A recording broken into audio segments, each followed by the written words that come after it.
alcanza. Es una definición que se va repitiendo una y otra vez ya desde hace bastante, pero ahora con un poquitito más de intensidad. Y uno dice, bueno, ¿qué más podés decir? Y a mí me pareció interesante traer el tema la plata no alcanza, porque puede ser que no en todos, pero puede haber una corriente que dice, bueno, el problema soy yo.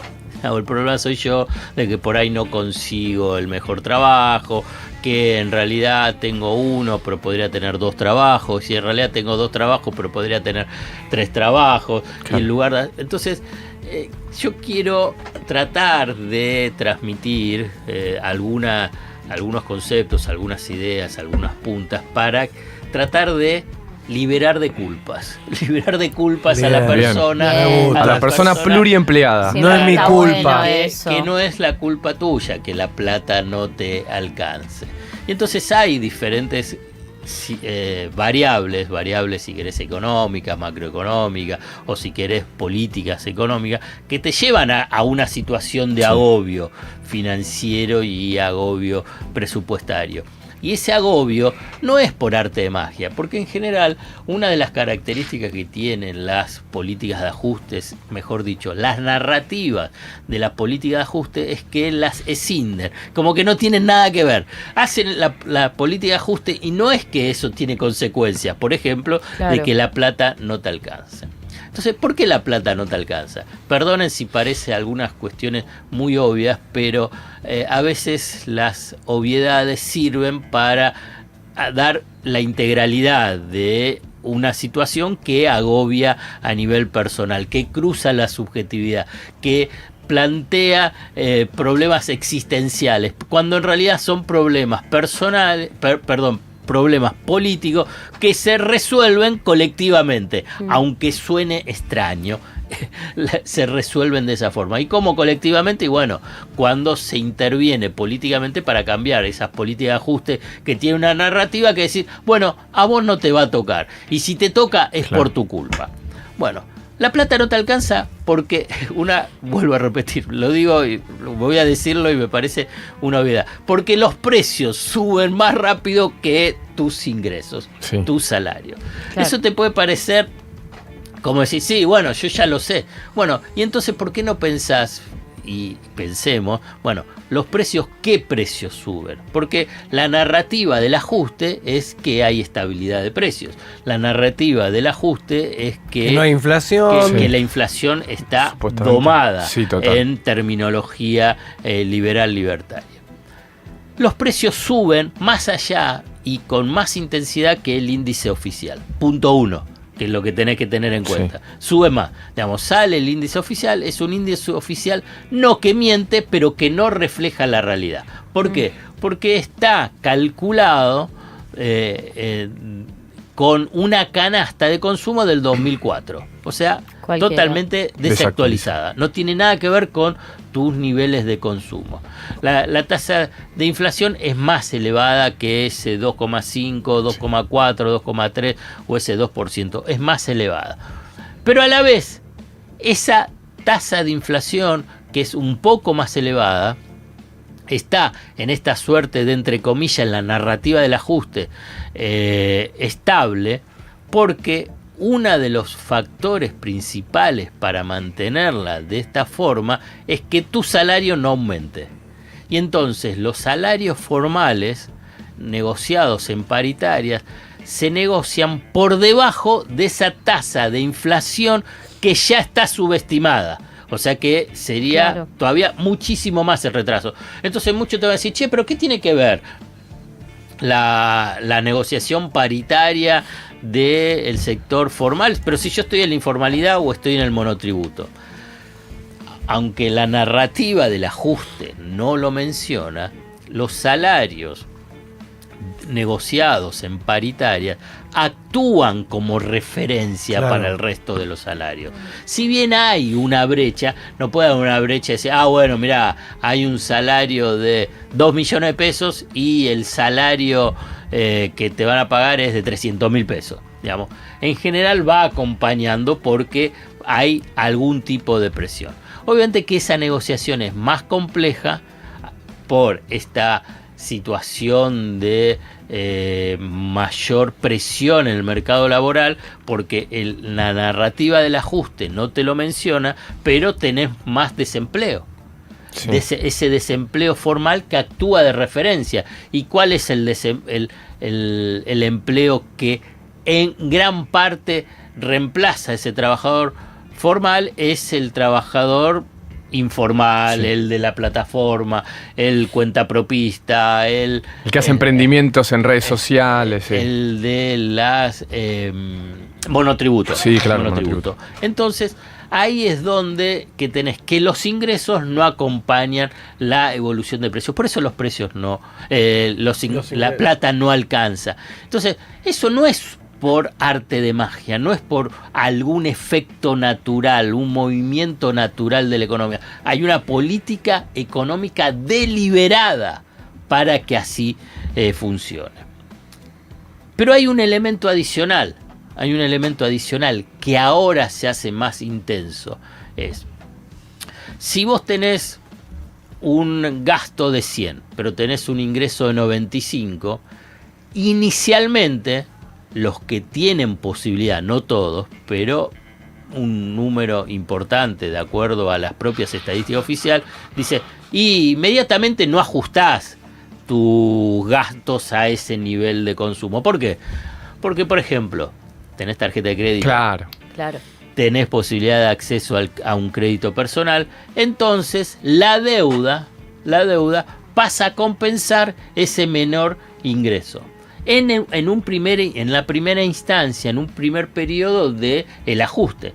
La narrativa del ajuste no te lo menciona, que ese incremento de endeudamiento sirve para compensar esa caída de ingresos que es deliberada, precisamente para tratar de buscar una suerte de estabilidad de precios. Fíjate cómo es la secuencia.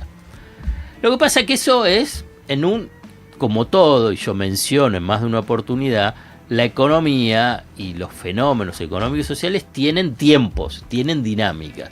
Entonces, ese endeudamiento de los hogares para compensar la caída de ingresos se dio intensamente durante el 2024. Por eso el gobierno mencionaba, bueno, miren cómo el crédito es un dinamizador de la economía. Y esto también lo repetían los economistas más o menos afines al gobierno. Y un poco es eso lo que se dio en parte del 2024.